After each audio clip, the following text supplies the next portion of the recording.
নমস্কাৰ today news 24 চেনেলটোলৈ আপোনালোকক স্বাগতম জনাইছোঁ। আজি জানুৱাৰী 23 তাৰিখ। আজি দুপৰীয়াৰ কেইটামান গুৰুত্বপূৰ্ণ খবৰ দিব ওলাইছোঁ আৰু এনেধৰণৰ খবৰবোৰ নিতৌ পাই থাকিবলৈ আমাৰ চেনেলটো ছাবস্ক্ৰাইব কৰিব, লগতে ভিডিঅ'টোত লাইক কৰি দিবলৈ নাপাহৰিব।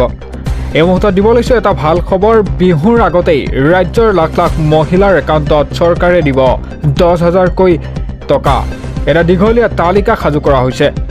দীঘলীয়া তালিকা সাজু কৰিছে ৰাজ্য চৰকাৰে। এপ্ৰিলত বিহালীৰ পৰা আৰম্ভ হ'বলগীয়া এই আঁচনিত আপোনাৰ নাম আছেনে নাই সবিশেষ জনাম আপোনালোকক। দিব লৈছে এটা ভাল খবৰ। বিহুৰ আগতেই এতিয়া মহিলাৰ একাউণ্টত সোমাব 10,000কৈ টকা।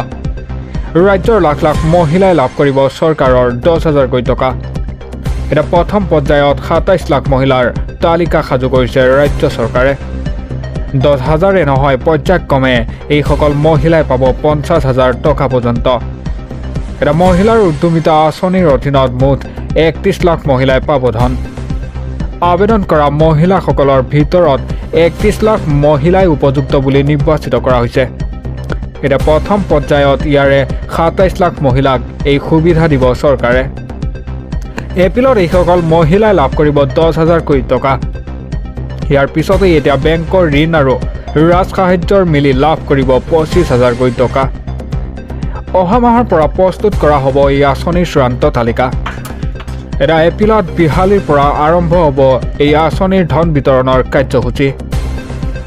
মৰিগাঁও কেবিনেটত এই আঁচনিৰ বাবে 2,000 কোটি টকাৰ আবণ্টন কৰে। এটা বিহুৰ আগতেই মহিলাৰ একাউণ্টত সোমাব 10,000 টকা। দিব লৈছে মুহূৰ্তত পৰৱৰ্তী খবৰ। বছৰটো আৰম্ভ হওঁতেই বিশ্বত ধাৰাবাহিক বিপদ আহি পৰিছে। এইবাৰ ইণ্ডোনেছিয়াত সংহাৰকাৰী বানে বোৱাইছে ইণ্ডোনেছিয়া। এটা ভূমিস্খলনত মৃত্যু হয় 17জনকৈ লোকক। মানৱ জাতিৰ ওপৰত 2025ৰ আৰম্ভণিৰে এয়া কিহৰ ইংগিত দিছে? দিব লৈছে এটা ব্ৰেকিং নিউজ। 2025ৰ আৰম্ভণিতেই বিশ্ববাসীৰ সন্মুখত ইটোৰ পিছত সিটো বিপদ আহি পৰিছে। এইবাৰ ইণ্ডোনেছিয়াত সংহাৰী বানত মৃত্যুক সাৱটিলে 17জনকৈ লোকে। সোমবাৰৰ পৰা হোৱা নেৰানেপেৰা বৰষুণ আৰু ভূমিস্খলনত আবদ্ধ হয় শতাধিক লোক। 300ৰো অধিক লোকে ইতিমধ্যে হেৰুৱাইছে নিজৰ বাসগৃহ। শিল বোকাই পুতি পেলাইছে ৰাজপথ আৰু বাসগৃহসমূহ। এটা ইণ্ডোনেছিয়াৰ মূল দ্বীপ জাভাত ক্ষতিগ্ৰস্ত হৈছে 10খনকৈ গাঁও। বৰ্তমান পৰ্যন্ত সন্ধান নাই 9জনকৈ লোকৰ। এটা মক্কা মদিনাৰ পৰা আৰম্ভ কৰি আমেৰিকালৈকে প্ৰকৃতিৰ কুদৃষ্টি। মানৱ জাতিৰ ওপৰত 2025ৰ আৰম্ভণিতে এয়া কিহৰ ইংগিত তাক লৈ প্ৰশ্ন উত্থাপন হৈছে। 21 লাখ কোটি টকাৰ সম্পত্তি হেৰুৱাই প্ৰকৃতিৰ ওচৰত শিৰণত হৈছে আমেৰিকা। এটা বনজুই কবলত পৰি জ্বলি ছাই হৈ গৈছে 12,000 বাসগৃহ। 25জনৰ মৃত্যু, 1.5 লক্ষাধিক লোক গৃহহীন আমেৰিকাত। এটা বছৰটোত আটাইতকৈ শক্তিশালী ভূমিকম্পই কঁপাই গৈছিল তিব্বত আৰু নেপাল। 150 লোকৰ মৃত্যু হয় আৰু 6,000 লোক গৃহহীন ভূমিকম্পত। এটা মক্কা মদিনাৰ বিধ্বংসী বানে ছৌদি আৰবত চলাইছিল সংহাৰ। 2025ৰ আৰম্ভণিতেই বিশ্ববাসীৰ সন্মুখত ইটোৰ পিছত সিটোৰ বিপদ আহি পৰিছে। আৰু দিব লৈছে এই মুহূৰ্তত পৰৱৰ্তী খবৰ। গুৱাহাটীবাসীৰ বাবে উদ্বেগজনক খবৰ। এটা গুৱাহাটীত চিনাক্ত হৈছে HMPV ভাইৰাছ। এটা দ্বিতীয়জন ৰোগী হস্পিটেলত ভৰ্তি কৰোৱা হয়। দিব লৈছে এটা গুৰুত্বপূৰ্ণ খবৰ। গুৱাহাটীত চিনাক্ত হৈছে HMP ভাইৰাছৰ দ্বিতীয়জন ৰোগী। মঙলবাৰে এগৰাকী মহিলাৰ দেহত ধৰা পৰিছিল HMPV ভাইৰাছ। এটা আক্ৰান্ত মহিলাগৰাকীৰ স্বামীৰ দেহতো ধৰা পৰিছে HMPV ভাইৰাছ। এটা চৰ্দি জ্বৰ কাহত ভুগি মহিলাগৰাকীক ভৰ্তি কৰোৱা হৈছিল হস্পিটেলত। এটা অনুৰূপ অসুস্থতাত তেওঁৰ স্বামীও ভৰ্তি হৈ আছিল চিকিৎসালয়ত। এটা দুয়োৰে দেহত এটা দিনৰ ব্যৱধানত ধৰা পৰিছে HMPV ভাইৰাছ। এটা দুয়োগৰাকী ৰোগীক আছুতীয়াকৈ কক্ষত ৰাখি প্ৰদান কৰা হৈছে চিকিৎসা। এটা গুৱাহাটীত চিনাক্ত হৈছে HMPV ভাইৰাছৰ দ্বিতীয়জন ৰোগী। আৰু দিব লৈছে এই মুহূৰ্তত পৰৱৰ্তী খবৰ। অবৈধভাৱে থকা 18,000 ভাৰতীয় এৰিব লাগিব এতিয়া আমেৰিকা। কঠোৰ হৈ পৰিছে ডনাল্ড ট্ৰাম্প। এতিয়া ৰাষ্ট্ৰপতি হিচাপে শপত লোৱাৰ পিছতেই নাগৰিকক সুৰক্ষাৰ স্বাৰ্থত অবৈধ ভাৰতীয়ৰ বিৰুদ্ধে এতিয়া কঠোৰ হৈ পৰিছে ৰাষ্ট্ৰপতি। ভাৰতত বাংলাদেশ অনুপ্ৰৱেশকাৰীৰ সমস্যাৰ বিপৰীতে বিপৰীতে এতিয়া আমেৰিকাত বিপৰীত ছবি দিব লৈছোঁ এটা ব্ৰেকিং নিউজ। ৰাষ্ট্ৰপতি হিচাপে শপত লোৱাৰ পিছতেই এতিয়া অবৈধ ভাৰতীয়ৰ বিৰুদ্ধে কঠোৰ হৈ পৰিছে আমেৰিকাৰ ৰাষ্ট্ৰপতি। এটা অবৈধভাৱে থকা 18,000 ভাৰতীয় এৰিব লাগিব আমেৰিকা। এটা 18,000 ভাৰতীয়ক উভতাই আনিবলৈ ভাৰতক বাধ্য কৰাইছে আমেৰিকাই। এটা অবৈধ ভাৰতীয়ই আমেৰিকাৰ জনগাঁথনিত পেলাব নোৱাৰিব তিলমানো প্ৰভাৱ। এটা আমেৰিকাৰ নাগৰিকক সুৰক্ষা দিবলৈ অবৈধ ভাৰতীয়ৰ বিৰুদ্ধে কঠোৰ ডনাল্ড ট্ৰাম্প। এটা 18,000 লোকক উভতাই নানিলে ভাৰতত সন্মুখীন হ'ব লাগিব অৰ্থনৈতিক বাধাৰ। ভাৰতত বাংলাদেশ অনুপ্ৰৱেশকাৰীৰ সমস্যাৰ বিপৰীতে এতিয়া আমেৰিকাত বিপৰীত ছবি।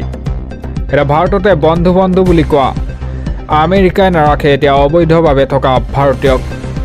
এটা সম্পূৰ্ণ বৈদেশিক নীতি অনুসৰি 18,000 লোকক উভতাই অনাৰ পথত ভাৰত। এটা ৰাষ্ট্ৰপতি হিচাপে শপত লোৱাৰ পিছতে অবৈধ ভাৰতীয়ৰ বিৰুদ্ধে কঠোৰ হৈ পৰিছে ৰাষ্ট্ৰপতি ডনাল্ড ট্ৰাম্প। অবৈধভাৱে থকা 18,000 ভাৰতীয় এৰিব লাগিব এতিয়া আমেৰিকা। আৰু দিব লৈছে এই মুহূৰ্তত পৰৱৰ্তী খবৰ। ইউক্ৰেইনৰ সৈতে যুদ্ধৰ শেষ কৰক, ৰাছিয়াৰ ৰাষ্ট্ৰপতি পুতিনক ডনাল্ড ট্ৰাম্পে দিলে হুংকাৰ। এতিয়া হামাছ ইজৰাইলৰ যুদ্ধটো হস্তক্ষেপ কৰাৰ ইংগিত দিছে ডনাল্ড ট্ৰাম্পে। এতিয়া ইউক্ৰেইনৰ সৈতে যুদ্ধ শেষ কৰক ৰাছিয়াই। যুদ্ধবিধ ঘোষণা কৰিলে হিট হ'ব ৰাছিয়া। এটা ৰাষ্ট্ৰপতিৰ দায়িত্বত লৈয়ে ডনাল্ড ট্ৰাম্পৰ হুংকাৰ। এটা ভ্লাদিমিৰ পুতিনক শেষ সকিয়নি দিছে ট্ৰাম্পে। এটা যুদ্ধত অব্যাহত ৰাখি বেয়া কৰিছে ৰাছিয়াই। ইউক্ৰেইনৰ যুদ্ধ শেষ কৰিলে ৰাছিয়াই হ'ব ভাল। ৰাছিয়াৰ ৰাষ্ট্ৰপতি ভ্লাদিমিৰ পুতিনক সকিয়নি এটা ট্ৰাম্পে। ইউক্ৰেইনৰ ৰাছিয়াৰ যুদ্ধ শেষ কৰিব বুলি কৈছিল ডনাল্ড ট্ৰাম্পে। আৰু দিব লৈছে এই মুহূৰ্তত পৰৱৰ্তী খবৰ। অপৰাধীৰ বিৰুদ্ধে আৰক্ষীৰ দয়া নাই ক্ষমা নাই নীতি। এটা বিজেপি শাসিত ৰাজ্যত 4 ড্ৰাগছ অপৰাধীক আৰক্ষীয়ে এনকাউণ্টাৰ কৰে। এটা গেংষ্টাৰ বাহন ঘেৰি লোৱাৰ সময়তেই আৰক্ষী আৰু অপৰাধীৰ মাজত তুমুল সংঘৰ্ষ হয়। দিব লৈছোঁ এটা ব্ৰেকিং নিউজ। অপৰাধীৰ বিৰুদ্ধে এতিয়া আৰক্ষীৰ দয়া নাই ক্ষমা নাই নীতি অব্যাহত আছে। বিজেপি শাসিত ৰাজ্যত অন্যতম বৃহৎ এনকাউণ্টাৰ আৰক্ষীৰ। এটা আৰক্ষীৰ গুলীত নিহত হয় মষ্ট ৱান্টেড গেংষ্টাৰসহ 4 অপৰাধী। এটা মষ্ট ৱান্টেড আৰছাদাৰ শিৰৰ মূল্য আছিল 1 লাখ টকা। উত্তৰ প্ৰদেশৰ দুৰ্ধৰ্ষ মুস্তাফা কাগা গেঙৰ সদস্য আৰছাদাক অৱশেষত এনকাউণ্টাৰ কৰে। কেইবাটাও হত্যা ডকাইতি ঘটনাৰে জড়িত আছিল আৰছাদাসহ 3 সহযোগী। এটা আৰছাদাৰ লগতে মনজিত আৰু সতীশকো এনকাউণ্টাৰ কৰে আৰক্ষীয়ে। এটা জানিব পৰা নাই আৰক্ষীয়ে এনকাউণ্টাৰ কৰা আনটো অপৰাধীৰ পৰিচয়। এটা বিশেষ সূত্ৰৰ খবৰ ভিত্তিত চামলিৰ জিনজিনাত আৰক্ষীৰ অভিযান। এটা গেংষ্টাৰ বাহন ঘেৰি লোৱাৰ সময়তেই এতিয়া গুলীবৰ্ষণ হয় দুৰ্বৃত্তৰ সৈতে। STFে গুলীৰে দিয়া প্ৰত্যুত্তৰ থকা সৰকা 3 দুৰ্বৃত্তৰ। গুলীয়াগুলীত এজন আৰক্ষী বিষয়াও গুৰুতৰভাৱে আঘাতপ্ৰাপ্ত হয়। আৰক্ষীয়ে জব্দ কৰিছে বিলাসী বাহন, 2টা পিষ্টল, এটা কাৰ্বাইন আৰু 3টা বন্দুক। এটা অপৰাধীৰ বিৰুদ্ধে আৰক্ষীৰ দয়া নাই ক্ষমা নাই নীতি অব্যাহত আছে।